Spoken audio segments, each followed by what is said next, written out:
Hola, buenas tardes. Vamos a revisar las instrucciones y una guía para responder la guía número 2 de Historia de Séptimo, que es el poder constituyente. Como dice acá en el primer párrafo, el poder constituyente es aquel que tiene la facultad para establecer la constitución política del Estado y se encuentra radicado en el pueblo o nación. Bien, desde esta forma vamos a pasar a las preguntas ahora. Cuando la guía pregunta qué se denomina poder constituyente, se debe indicar una definición de poder constituyente que sería en este caso la que se encuentra en el primer párrafo. Bien, luego la pregunta es, ¿cuándo se pone en acción este poder constituyente? Señale 5 casos. Es decir, debe contestar cuándo el poder constituyente se activa, es decir, cuándo es necesario, cuando los pueblos necesitan llamar una nueva constitución y 5 casos cuando esto se genera. En la número 3, ¿cómo se clasifican los procedimientos que dan origen a las constituciones? Existen una serie de procedimientos y estos procedimientos se agrupan en distintos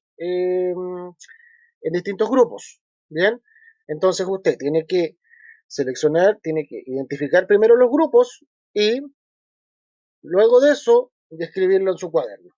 Bien, acá cuáles son los dos tipos de constituciones monárquicas, tiene que indicar cuáles son, existen en las constituciones monárquicas dos tipos de constituciones. El nombre de la primera, el nombre de la segunda y una pequeña definición. Bien. Pregunta 5. Explique con sus palabras, la expresión todo para el pueblo, pero sin el pueblo. Bien. Cuando uno habla de todo para el pueblo, pero sin el pueblo, estamos hablando de despotismo ilustrado. Y el despotismo ilustrado consiste en llevar adelante las ideas de la ilustración, libertad, igualdad y fraternidad, pero sin la participación de los ciudadanos. Eso explíquelo con sus propias palabras. Bien. Acá una definición de los proyectos autocráticos en la pregunta 6. Bien. Una definición también de en qué consiste el procedimiento democrático. Bien.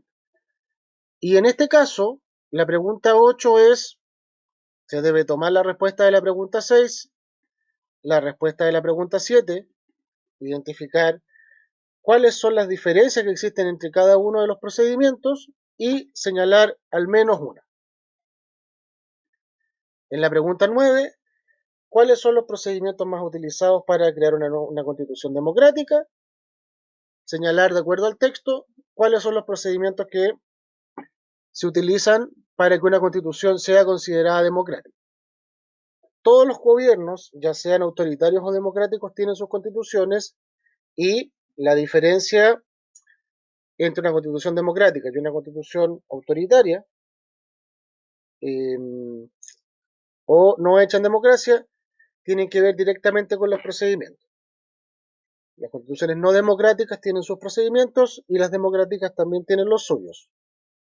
Bien, dentro de la definición de asamblea constituyente que presenta el texto, en la número 10, señalar dos características que debe tener una asamblea constituyente para ser considerada como tal.